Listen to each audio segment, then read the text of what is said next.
자, 19년도까지 참고를 하기 전까지는 오프라인으로 진행이 됐었습니다. 자, 삼성 입사를 하기 위해서는 우리가 서류, 그리고 인적성, 그리고 면접이라고 하는 세 가지 단계를 거쳐야 되는데 오프라인으로 진행되던 온라인 지세지 아니고 인적성이 오프라인으로 진행되던 시절에는 우리가 서류는 통과하는 게 그렇게 어렵지 않았습니다. 막말로 3.0만 넘으면은 삼성은 서류 통과시켜준다라고 하는 얘기가 있었으니까요. 그런데 삼성 입성하려면 뭐가 제일 어려웠었냐? 맞습니다. 인적성.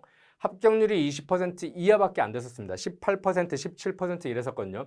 자, 그 이야기는 즉슨 5명 중에 1명 정도 꼴로 합격하는 그런 삼성 고시라고 불리는 시절이 있었습니다. 그리고 면접은 보통 맥스 3대 1 정도로 삼성이 지속적으로 운영을 해왔었기 때문에 참고를 하시면 좋을 것 같아요. 그러면 온라인으로 2020년도부터 온라인으로 바뀌었는데 그 다음에는 어떤 변화가 생겼느냐? 면접은 똑같습니다. 그런데 가장 차이가 발생되는 부분은 얘입니다. 예.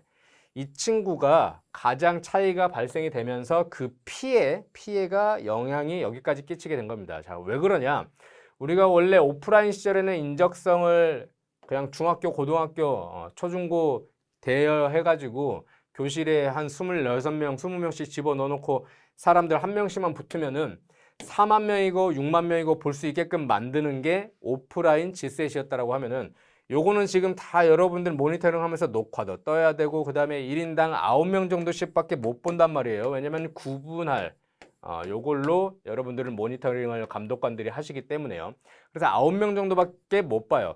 그러면은 이게 물리적으로 응시자를 모집하는데 운영하는 데 있어서 한계점이 존재하는구나 라고 하는 겁니다. 그래서 이 한계점을 실링이라고 하는 게 생기고 그러면은 기존 대비해서 요마만큼의 차이가 나는 거예요. 응시자들이 줄어드는 건 어떻게 하느냐? 서류에서 1차로 추가로 떨어뜨리게 되는 겁니다. 그래서 서류 합격률이 이것도 상당히 의미 있는 숫자인데 2020년 이후에는 지속적으로 저희가 3년 반 만 4년 정도 지금 트래킹을 해오고 있는데 서류 합격률이 42%에서 47% 정도 레인지를 계속 왔다 갔다 하고 있습니다. 자, 결론적으로는 이렇게 정리해 볼 수 있을 것 같아요. 인적성 시험이다라고 하는 G셋만 놓고 보면 기존에는 5배수, 5대 1의 경쟁률을 갖고 있었다고 하면은 지금은 2배수, 50%가 넘습니다, 사실. 그래서 2명 중에 1명이 합격하는 시험이 되어버렸다라고 하는 게 제가 드리고 싶은 말씀입니다. 자, 그 다음에 경쟁률이 완화됐다라고 하는 관점에서 또 커트라인 궁금해 하시니까 이거 한번 보도록 할게요. 커트라인은 합격자분들이 응답해 주신 거를 기준으로 몇 문제 풀었습니까? 라고 하는 질문에 대해서 에버리지, 산술평균 값을 정리를 해 놓은 겁니다. 자, 기존에는 언어 영역부터 해가지고 4개 영역을 각각 20문제, 30문제, 30문제씩 이렇게 응시를 했었고 기존에는 요 정도, 맞춘 개수가 이 정도면은 우리가 합격할 수 있다라고 하는 그런 시점이 있었습니다. 요거는 참고만 하시면 좋을 것 같아요.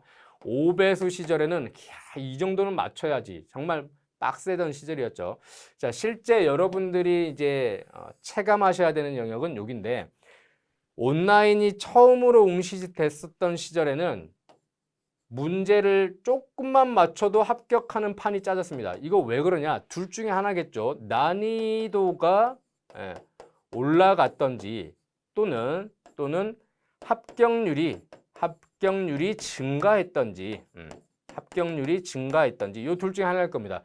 근데 요 성분에 있어서는 합격률이 증가했었다라고 하는 거 5배수에서 2배수로 바뀌었으니까요. 요게 가장 큰 영향도지만 절대적으로 봐도 난이도 세팅에는 난이도 조절에는 실패했었다라고 생각합니다.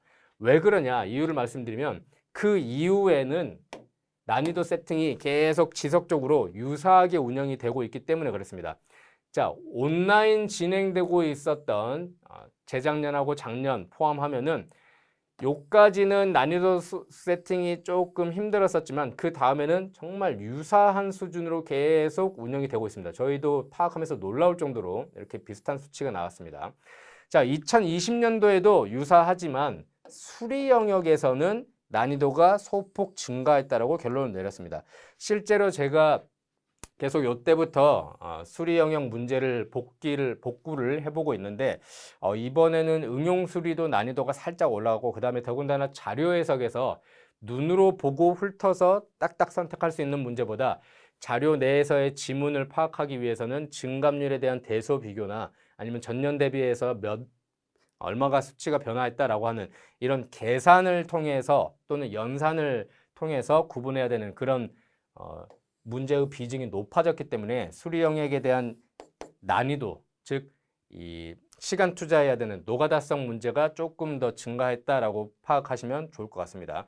자, 그러면 결론부터 말씀드리면 여러분들이 이 경쟁률 또는 커트라인을 궁금해하시는 이유가 내가 도대체 수리 20문제, 추리 30문제 중에서 몇 문제를 맞춰야지 합격하느냐에 대한 감을 잡고 싶어서 그런 거라고 생각합니다.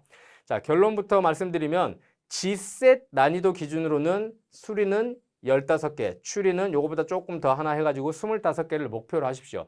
다시 한번 말씀드립니다. 수리는 최소 15개입니다. 최소 15개, 추리는 최소 24개인데 25개 목표로 하십시오.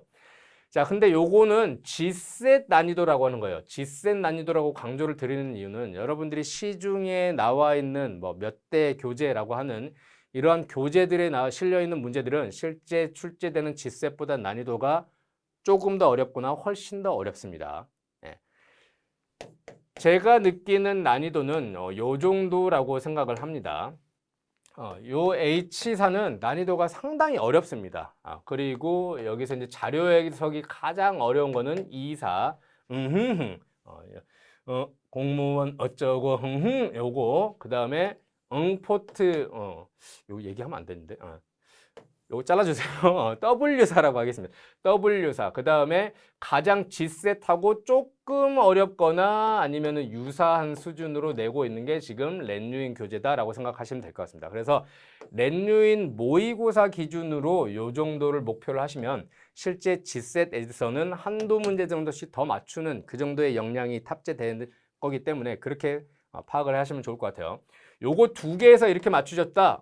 정말 잘 푸시는 겁니다. 쉽지 않습니다. 여기에서 요만큼 풀고 맞추기가 쉽지가 않아요. 그래서 높은 수준에 내가 목표를 세팅을 하고 싶다. 요 친구들 기준으로 요만큼 해주시면 되겠지만 실제 2배수, 즉 2명 중에 1명 붙는 시험이라고 하는 관점에서는 여러분들이 실제 G셋 난이도하고 가장 유사하게 내려고 노력하고 있는 저하고 조용 선생님의 이 교재를 활용하셔가지고 렌유인 기준으로 이 정도로 한번 세팅을 해보시면 어떨까라고 생각합니다.